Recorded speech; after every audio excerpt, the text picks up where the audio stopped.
ৰাজ্যখনৰ খেতিয়কসকল হৈছে বেছিভাগেই উপান্ত খেতিয়ক, মাৰ্জিনেল ফাৰ্মাৰ্ছ।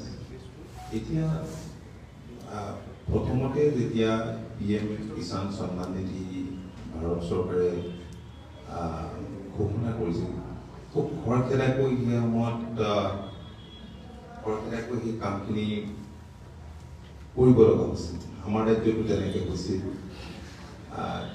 যাৰ বাবে ডাটা এণ্ট্ৰি অপাৰেটৰ কিছুমান বিভাগে বিভিন্ন জিলাত নিয়োগ কৰিছিল।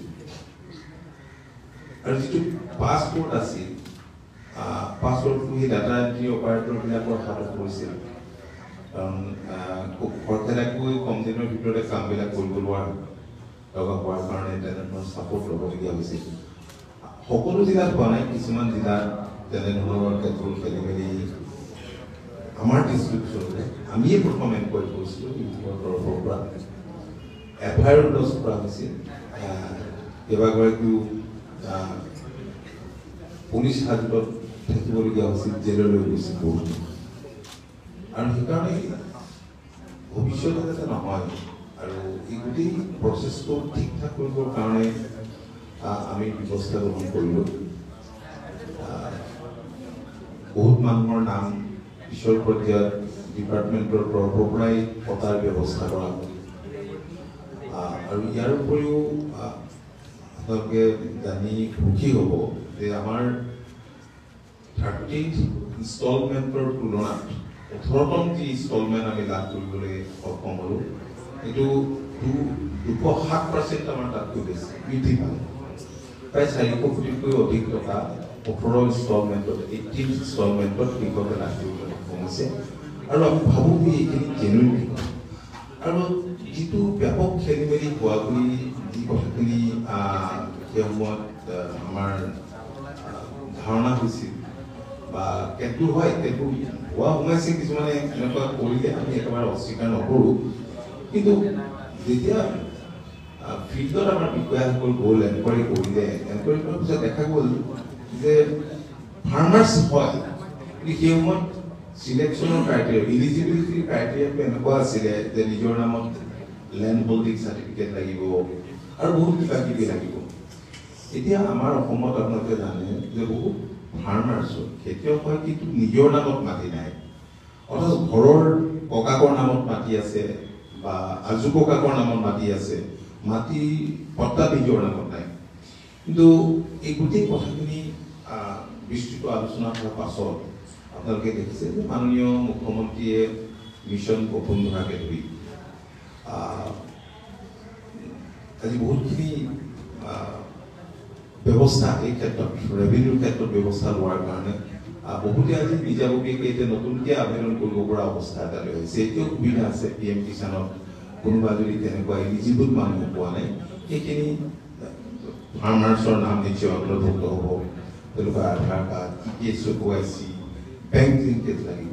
গতিকে বাকী আমি চাইছোঁ যে জেনুইন মানুহ আচলতে ফাৰ্মাৰ্ছবিলাক যাতে উপকৃত হয়। আৰু অলপ ৰিলেক্সেশ্যনৰ কাৰণেও কেন্দ্ৰীয় চৰকাৰৰ ওচৰত সেই সময়ত আবেদন কৰা হৈছিল যে অসমত আজি ধৰক বহুত সমস্যা আছে। যোৱাকালি মাননীয় মুখ্যমন্ত্ৰীয়ে কথাখিনি কৈছে আৰু আমিও কেন্দ্ৰীয় মন্ত্ৰীগৰাকী যেতিয়া ইয়ালৈ আহিছিলে তেনেকৈ কৈছোঁ যে আমাৰ এতিয়া বহুতখিনি ৰিজাৰ্ভ ফৰেষ্ট আছে, ৰিজাৰ্ভ ফৰেষ্ট তাত নাই, মানুহ বসবাস কৰে, ৰিয়াং, টেঙানি এই কিছুমান জেগা আছে যিবিলাকৰ মানুহ কিছুমান চৰকাৰী বেনিফিট নাপায় নিজৰ নামত মাটি নথকাৰ কাৰণে, ফৰেষ্ট লেণ্ডত থকাৰ কাৰণে। গতিকে সেই ক্ষেত্ৰতো আমাৰ অলপ ৰিলেক্সেশ্যনৰ প্ৰয়োজন আছে। এই কথাখিনি মাননীয় মুখ্যমন্ত্ৰীয়ে গুৰুত্বসহকাৰে লৈ কেন্দ্ৰীয় চৰকাৰক অৱগত কৰিছে। আৰু বাকী যিসকল দুখী তেনেকুৱা ধৰণৰ ধৰা পৰিব, এতিয়াও হাৰি যাব নোৱাৰে, যিবিলাক ৰেছপনচিবিলিটি এয়াই আৰু। আজি আপোনালোকে নিউজত ইমান বিষয়া বিষয়া আমুক বিষয়া নিজৰ নামত নাথাকিব পাৰে, ককাকৰ নামত থাকিব পাৰে, তেওঁ আচলতে খেতি কৰে, তেওঁ এৰেষ্ট নকৰে। এজন ল'ৰা যিজন কৃষক, তেওঁৰ নামত মাটি পট্টা নাই, কিন্তু ককাকৰ নামত আছে। মই সেইকাৰণে কৈছোঁ তেনেকুৱাবিলাক খেলি মেলিৰ কাৰণে বহুতৰ নাম পিছৰ পৰ্যায়ত বাদ দিবলগীয়া হৈছে। কিন্তু মই এইটোৱেই কৈছোঁ যে মানুহজন কৃষক নহয়, এনেকুৱা নহয়। তাৰমানে এই কথাখিনি কৈছে আপোনালোকে এটা সংশোধনী আনিছিলে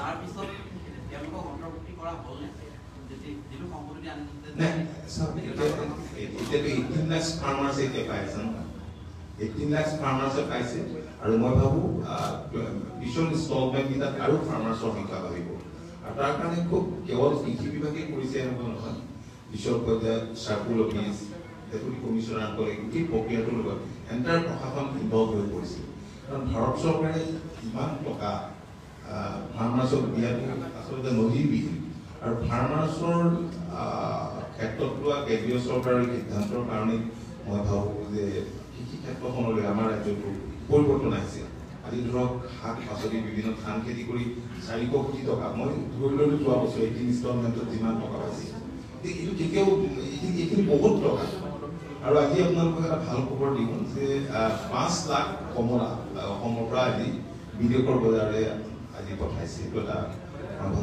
আমাৰ কাৰণে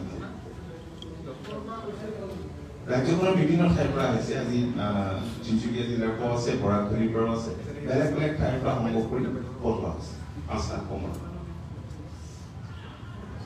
আৰু যোৱাকালিতো মাননীয় কেন্দ্ৰীয় মন্ত্ৰীগৰাকীয়ে কৈ গৈছিলে মানে ফাৰ্ম মেকানাইজেশ্যনৰ কাৰণে আমাৰ ৰাজ্যত ঠিক আছে আপোনালোকৰ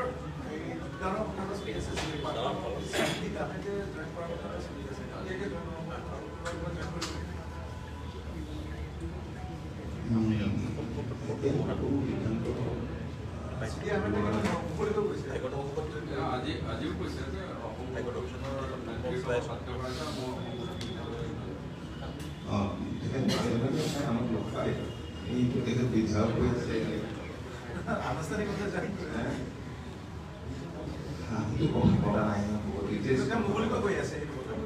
ডিটেইলছ কথা পতা নাই আনুষ্ঠানিকভাৱে কেতিয়া জইন কৰিব বা নকৰিব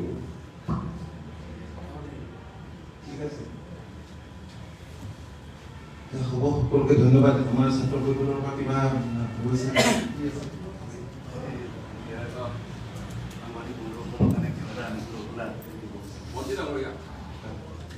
যিহেতু বিৰোধীয়ে সদায় দাবী কৰিছিলে যে তেওঁলোকে পূৰ্বৰ চৰকাৰ গঠন কৰিব দেখা পোৱা গৈছে যে ভূপেন বৰা আৰু অখিল গগৈৰ মাজত বৰ্তমান ভৰিয়াৰী চলিছে কি ক'ব বিচাৰিম কংকাল বলে মই এইটো তেওঁলোকৰ নিজা দেখি আছে বিৰোধী যোৱা সময়ছোৱাৰ যিটো ভূমিকা সেইটো মই নতুনকৈ ক'বলগীয়া নাই মই আমি কি কৰিছোঁ বা আমাৰ মিত্ৰজোঁটৰ মাজত আমাৰ হেৰি এইখিনি কথা তেওঁলোকেতো জানেই বিৰোধীয়ে তেওঁলোকৰ কোনো ইছ্যু নাই আজি বিৰোধী কাৰ ইছ্যু আছে কংগ্ৰেছৰ ইছ্যু আছে বাকীটো মইতো কৈ থাকোঁ যে অন্যবিলাকতো পুলি শুকাই কয় কংগ্ৰেছৰ তেওঁলোকৰ মাজত একতাটো নাই